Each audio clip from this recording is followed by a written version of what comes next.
It is October 17th. It's another edition of Woodbine Racing Live. It is Elisa, it is Jeff, as we bring you coverage of our 8-race program. And Elisa, you know what people love? The Blue Jays. Well, that for sure. A pick 5 carryover. Free money. And there's $104,000 if you didn't play last night. $3 in the pool for you to try and get here coming up in race number 2. We had a funny feeling that we might get a carryover last night because of the wacky winners that we had on the card. There was only one horse at a low price, and that was in the last race on the program. But otherwise, it was a night for long shots, and thus the carryover. Yeah, Serenading Kitten was the lone formal winner on the day at odds of 2-1. Other than that, the lowest price was 6-1, and there's look at the average win payout, $26.57. So yeah, it was a bit of a wackadoodle night. Now we're gonna have to keep an eye on the skies. I think we'd be okay for turf because it is listed as firm right now, unless the heavens really open up. Now, Sunday, I think, is going to be a different story. Sunday sounds awful. It does. Do not bring a kite to Woodbine on Sunday. No, and we have to go outside a couple of times for know. stakes events too. But yeah, Sunday sounds like a brutal day with wind and rain, and might be fall officially joining us. I know. So I have a question for you that I thought of when driving in. So you're turned into a bit of a baseball fan. Well, I always liked baseball. You're firmly on the bandwagon. Now I'm on the bandwagon, yeah. So Scherzer last night was about to get pulled, and he just lambasted his manager. And because he got out of it and he pitched well, everybody's like, he's a hero. Right, He's a hero. yeah. If we did that at work, if I came in one day and said to you, Elisa, we're doing the pick for $1 million, I would get fired. Yeah, I know, but you know what? At the beginning, when I was first listening to the game, because I'm driving home, I'm like, oh boy, this guy is, how much longer are we gonna have to listen to this? And then all of a sudden, like, all his light bulbs started. He just had to get into the rhythm and get into the flow. He made it all the way to what, the sixth inning? Yeah, so yay for the 40-year-olds. We still have something to offer this world. We do. So coming up a little bit later on, we'll take a look at the stake race tomorrow, which is going to be the Ontario Derby, the rematch between Runaway Again and Mancetti. And we're going to go to Aussie lands and talk a little Caulfield Cup with our Robert Geller as well. But obviously the storyline is the pick 5. So let's get the clock rolling. Let's do some handicapping and see what we can try to figure out in here. So it does not start off with an easy race. No. The second race goes 6 furlongs, 7,500 claimers in here, and 'tis the season to be dropping. Yeah. Cadfael taking a drop down in class. El Alacran dropping. Legal Attack dropping. I mean, you got to interpret those. So would you rather have a dropper right now, or would you rather have a horse in good form like Highland Society? Well, I took one of each. How about that? So I like Highland Society, and I think they made him a decent price in the morning line too. So I took Highland Society, but then I also took Legal Attack, who I think is the best of the ones that are taking the drop. They've done this before. They've dropped Legal Attack in for $7,500, and when they did, it resulted in a second place effort behind a horse who's actually in this race, that being Exchange Day. And Exchange Day just is only making really the second start in the form cycle. He took a little bit of a break. And Slade Jones does the riding over there. I went 4-10. Now, for the purposes of our pick 5 ticket, we added another one into the mix as well. Did we not? We've got in this race, we're skinny in this race, bud. We got 4 and 10. Well, that's it? That's all we got. Yeah, that's right. You we talked me off the in 7. I wanted to use the 7, but for budgetary purposes, that's right. was kind of the last one to get pushed aside. Yeah, because, you know, we could have put together a ticket that was going to cost a lot of money. But again, you know, for us, we like to put together a ticket that's playable, that we can play along with, that's not a huge amount of money. And I think the ticket that we came up with is about $4 or $5 a piece. Each, yeah, so very inexpensive ticket for us. We're going to use the 4 and 10 here coming up in this spot. So we've got Highland Society, and we do have the 10, that being a Legal Attack. That we might be a little too skinny in that race, but I feel pretty good with both of them. I guess the only concern, you know, you might have on Legal Attack is the transition back over to the dirt, or to the main track, but he's done it before. Yeah. So I'm not really worried there. And Highland Society, like, he's just knocking on the door, isn't he? I loved his last start. You had him on that day. You had him at a big number, and he got caught by a pretty classy horse. I realize Enchantment doesn't win all that often, but the horse does have a little bit of backlash there, so I think it's on fine form. So let's get to the second leg. Now this is leg 2. Race number 3 will be around 2 turns at 1 mile and a 16th. We're going to travel in here. Can't Jump is the favorite. I am not a fan of that horse. I might not be giving him enough credit in this spot, but I do not have him on my top 4. I have him in the 4th spot. Okay, so we have him a little bit low. Now I am really taking a flyer in this race. We'll get to my pick in a couple of seconds, but first of all, where did you land in race number 3? So I landed on Silver Smoke, and why? Because especially for pick 5 purposes, Jeff and I either get Richie Morton or we don't get Richie Morton, and so I'm just putting the horse in.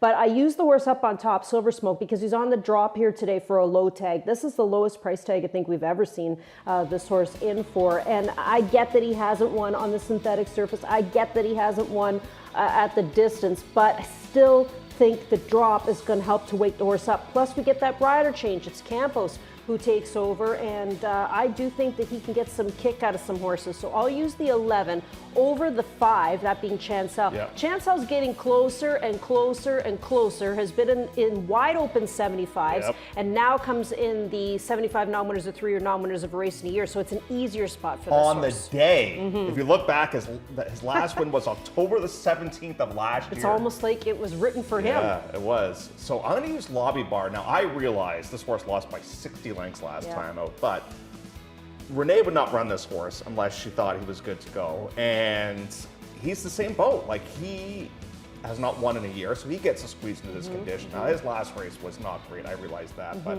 we're going to use Colonel Mustard as well. We've got 1, 4, 5, and 11 in this spot. So well, hopefully... I could see like Munger, getting along again very well with Lobby Bar. So she must be happy that she's got somebody who's ridden this horse into the winner's circle. But again, the race kind of has to shape up for him. Yeah, too. it does. It does. And like, by no means am I... Is he a cinch? No. But we need a long shot. We need some long shots in the spice ticket. things up a little bit in there. So then we're going to get to race number 4 on the inner turf course. We're going to go with 7.5 furlongs. Are you off the British artillery bandwagon? Because you liked the horse last time, getting with Lasix back. Yeah, but I didn't like the way the horse raced. Okay. It was just a lackluster performance, I thought, Yep, back on I agree. October the 3rd. So I'm going to show you a horse that I've always thought is better on the grass. And I think you can get this horse it might not necessarily be the favorite, but this is Sooner Lunar. Now, Sooner Lunar is a completely different horse and has always been when competing on the main track as opposed to competing on the turf course. And the last 4 races, we've seen some wake up from this horse. I don't necessarily know if all the rides have been different that Davey's given this horse, but this is an aggressive steer. So you can see that Dave is asking this horse. He's working very hard with her. And I think, we've seen this on a couple of replays, like the replay I showed you yesterday for Serenading Kitten. That was an aggressive ride. Some of these horses just get a little lazy and a little lackadaisical, and you got to keep after them. And that's what Dave does. You can see he almost gets King Elvis, who's a really nice horse. He almost gets King Elvis on this day. My only concern with this horse is that he ran a winning effort, and can he give you another big effort here today? I use the 2, I use the 1, Agile Dancer. I think it's a Moran Exactor, father and son, or son and father, whatever way it works out. But I see that you've tossed the 5 in as well, Warren Charge for Tino Attar. Just speed on this course. And comes out of the same race. Yeah, just speed on this course. 1, 2, and 5, that's what we're going to use in our ticket. The only thing that I don't like about Sooner Lunar is he just doesn't like to win. I know, but I just, like I said, I think we're getting closer. One more jump and we had King Elvis. That's true. And you know what is so funny too is, I say that about Sooner Lunar. Well, look at Agile Dancer's record. He's 2 for 32. Sooner Lunar is 2 for 31. And Warren Charge is 2 for 17. Yeah, it's not exactly the easiest spot, but I just lately I've been setting in replays with aggressive steers, and then we saw a winning result yesterday. So hopefully we'll see the same thing again. Well, let's take a look at our Polaroid portion of the broadcast, and this is Roberts with True Shots. It's blanket time. Oh boy. This Robert was wearing that outfit yesterday. I think this photo was taken yesterday. It could have been. Now, I will say, at my own barn, I had a little tear in my eye when I walked down the barn and saw all the winter blankets out on all the horses' doors. Like, it is getting cold. I don't know if you were outside last night. Keith. I was outside last night, and it was a little frosty. Yeah, it was. I know. I am jealous of Truth Shot's hair. I wish I had hair like that. Wow, good stuff. Truth Shot gets a new rider change here today as Earl Ford will take over. So that is the 3rd leg of the pick 5. Now, if Lisa and I are still alive at this point, I'm going to have a very anxious co-host because she'll be counting the money already. Now, we are kind of putting our chips all in on a maybe 25,000 claimer in here. both you and I really like Bella Classica because we think it's a pretty aggressive move from the Dave Phillips outfits. Yeah, and we've seen this barn starting to warm up again, right? Yep. So let's watch the replay from the last race from Bella Classica, and you'll see an interesting ride here from Fraser Aveley. So Fraser was getting aboard for the very first time. This has kind of been the issue with this filly, is trying to find the right person. They've tried Austin Adams, Flores, Wilson, Samuel, and then they got to Fraser. And I think he fit her quite well. Again, it's an aggressive steer under Fraser Aveley, and she ends up finishing second to a good horse in Starship Serenity. But what I want you to notice here is they're coming down the stretch, and I just like to point these out here and there. I often will point them out with Jose Campos, but watch when Fraser goes and switches sticks. Once he switches sticks, he's able to keep her entertained, and she wants to keep playing. She ends up, battling it out here for the second place spot, but I just like to see that, how horses respond once a rider will switch sticks. For some of them, it's a great weapon to have, or a great tool in the toolbox, I guess. Not everybody is an amazing left-handed hitter either, but you see a strong gallop out from this horse. All signs point to yes, but if I want to be a fly in the ointment, then it would be the 5, Lady on the Nile, only because she was third last start when she dropped in for a quarter. She couldn't beat the winner, Juicy Hannah, as the favorite, but how many times have we seen Sid and Ryan in the winner's circle together? And Sid's barn's doing really good things in the last few weeks. A little bit scared of Chevro Naruta, third. Although Mackenzie Road was a disappointment last night. Very much so. There we go. There's our key, because we are cheapos and we need to find a key somewhere. So we're going to key in Bella Classica as our key coming up in race number 5 of the sequence. By the way, that horse finished and against Starship Serenity, who I think was like 6-5 on that day too. So. Yeah, it was an overwhelming favorite. You know what else is an interesting move here, just to point out, is Fault Finder. Fault Finder gets the services of Rafael Hernandez today. Now, we don't see this barn use Rafi very much, but when they do well. Yeah, they have success. Let's get to the 6th now of the day. This will be the final portion of the pick 5. Could you imagine if we're still alive, Elisa? We will be pacing. And at this stage, we'll be an hour into the Jays game. Oh, the stress in this room. We'll be a wreck. We're going to go a mile and a 16th. Now, had Mark Hasse done very well as of late with these big droppers, we probably would have keyed highly potent. But let's face it, a lot of these big droppers, they've not been running all that great. Not at all, yeah. So because of that, we're going to back ourselves up in this spot. Yeah, we just don't want to get caught. On paper, it seems like the most logical horse in the race, highly potent, taking the drop here. And the fact that Pietro's going to stick around for the drop will give you a little bit of confidence. But what about this Paul McEntee horse, Rachel's Wagon? She comes in from racing at Presque Isle, and as you said, we're going to see quite a few Presque Isle horses coming here to Woodbine as their meet wraps up. You were mentioning too, like Fort Erie wraps up next week, so we'll probably have maidens for 5 to accommodate a lot of the Fort Erie horses as well. But Rachel's Wagon, not a bad race last time at Presque Isle, and gets Rafi to ride here today. So we've all kind of been sucked into the dropping horse. But I still have a hard time saying this is an absolute key. Yep, I'm with you. It's... You're right. If we saw it all the time, over and over again, these droppers coming in and winning, then sure. Not necessarily just, they don't have to win, just run well. These aren't even running well, some of these droppers. That's true. It's $9.60, that's what we're going to play along. But I just, man, if the horse can even bring his B+ game to the B game, it's probably good enough to win. Yeah, no kidding, because really there's really not much else in here aside from the 6 horse. I mean, the only other horse I saw in here to take a shot on is the first-time starter. And, this is the only reason I thought, let's take a swinger on this 2-horse Commercial Value is because the mare was a hard knock-em mare. I like those hard knock-em mares when they become brood mares because, they pass that along, that, tenacity that they have for racing. And when I looked her up, 57 starts for her, 11 of them were wins. She made all her money the hard way at Hastings, and Tara Nagel also trained her. So I always like to look at that too. I didn't realize Tara trained her. That's cool. Yeah, that's awesome. Race 6 will be in a mile and a 16th. So how are we going to spend the money? What do you think? Well, let's see what's coming up. For a nice meal. There's a big horse sale next week in Kentucky. Jays game on Monday night. Should there be one? Oh, we could go to the Jays game. Okay. And we could maybe afford Leafs tickets. Oh, they're probably peanuts now, right? That's right. Big scratch in the 7th, unfortunately, of Like the Lamb. Yeah. So that does change things considerably in there. It looked to be in a pretty good spot. I think you just hand the money over to the 6 horse, don't you?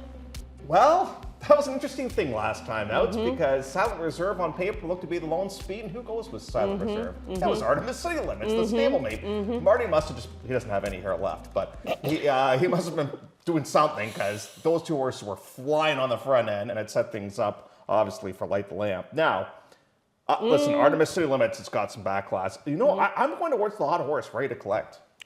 I would say, but why is Ford not riding Artemis City Limits? Well, if I were to guess, Elisa, and this is just a guess on my parts, I don't think that Marty was probably too happy with the ride last time out. I guess. I don't know, because these workouts leading up to this race today are lightning fast. I mean, working in 48, working in 46 and 3 on October the 5th.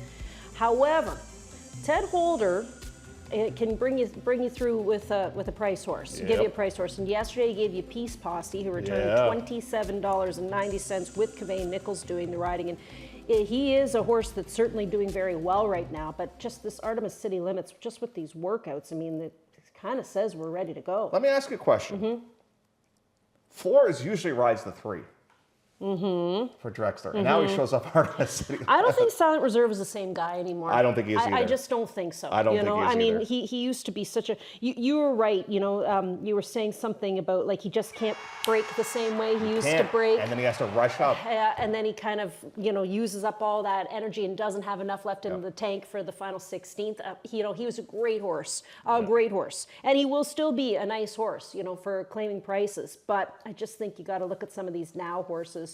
And the funny part about it is the horse I like to beat him is an 8-year-old. I mean, you know, he's a good old boy, Artemis City Limits, and and surprised a lot of us when he won the Vice Regent. You know what? I think Bettini dropped him in for 32 at the right time. Look, we know this horse was one of their barn stable stars. They weren't going to give away a great horse. And that's not to say the horse can't win today. I just think. I think his best days are kind of behind him. Well, his allowance and stake days are behind him. Right, he just doesn't, he's not quite quick. And he's so one-dimensional. He's a 5-furlong inside turf course horse, right? So. Yeah, and hey, guys, don't forget, this might be their last opportunities for this year, depending on how the weather goes. We've been very, very lucky. Plays of the day. Like, where do we see Light the Lamp? He can synthetic at least. He can. Yep, he can. That's a weird bet scratch late. I don't know what to make of that. Anyways, let's get to plays of the day. And you are going to go lead off, my friends. I am. Okay. Well, yesterday I had one come in. Well, guess that what? was a big deal. That's one better than me. I didn't have any winners at all last night. Yeah, exactly. Highland Society is where I'm going to beat the favorite with that Ron Sadler horse in the second race, but I think you should maybe play it in an exactor box there. I put win on Sooner Lunar. We got to get that nice aggressive steer from Davey again, and I think we're going to be good. Bella Classica, I look to get the maiden score here today. That's a Catherine Day Phillips horse, and Zipfire, as I'm stealing one of Jeff's lines, meets some new friends in the last race on the program. That is a Siddharth horse who's taken the drop, but it's not a drop that's scary like from 40 to 7,500. It's from 15 to 7,500. I like Zipfire today as well. English Jubilee is going to be my best bet of the day, and my value play I'm with you on the Highland Society.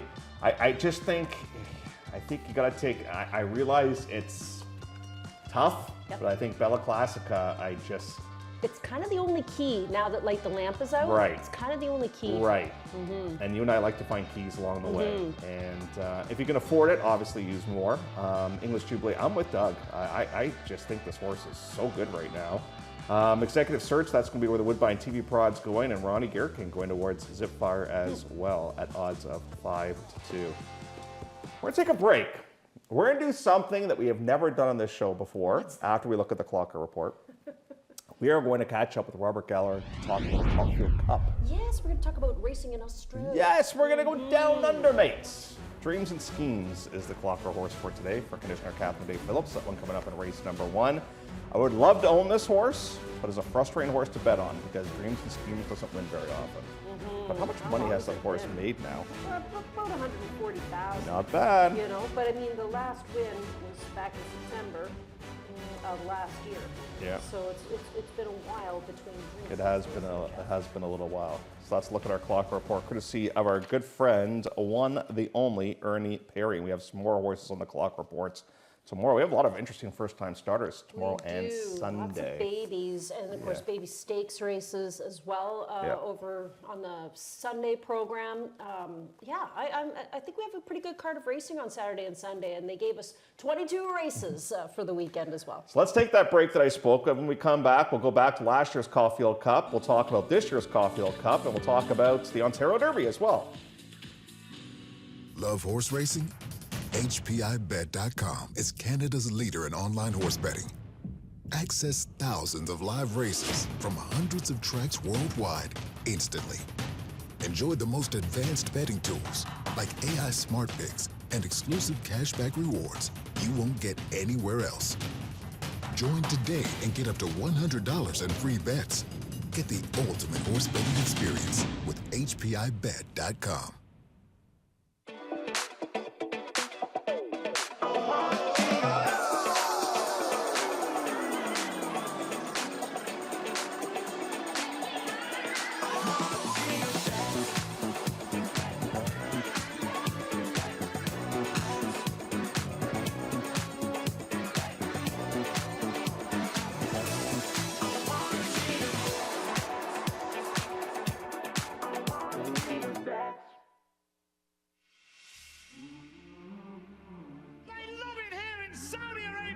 This is the biggest race in the world. Pinch me, I think I'm dreaming. They're off, Midland Dubai World Cup. And they're into the stretch. Two of the great racehorses in the world. Giant Killer, by name and by nature. A race for the ages.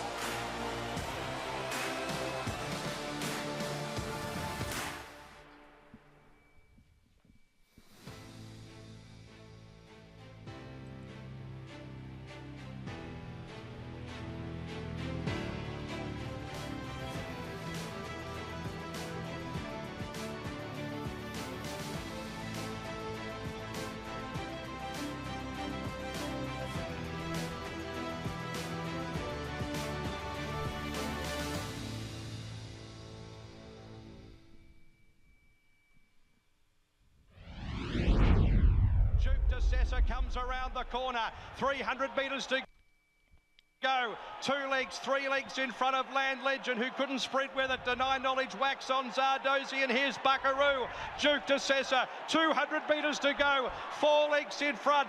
Buckaroo's the only danger. Trying to get into the lead. Duke de Sessa, 100 to go from Buckaroo, a length and 3/4, but it's going to be Duke de Sessa, Harry Coffey. This is your moment. A length and a half Buckaroo. 5 lengths away, third Land Legend from Zardozi, Fancy Man. That is last year's winner of the Caulfield Cup, Duke de Sessa, able to pull off the victory. And you and I like to think that we're kind of intelligent people. Yeah.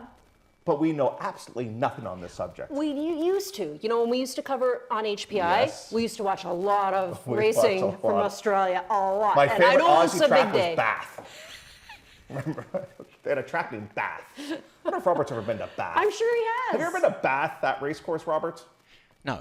No. Okay. I've taken a bath, but I haven't been to Bath.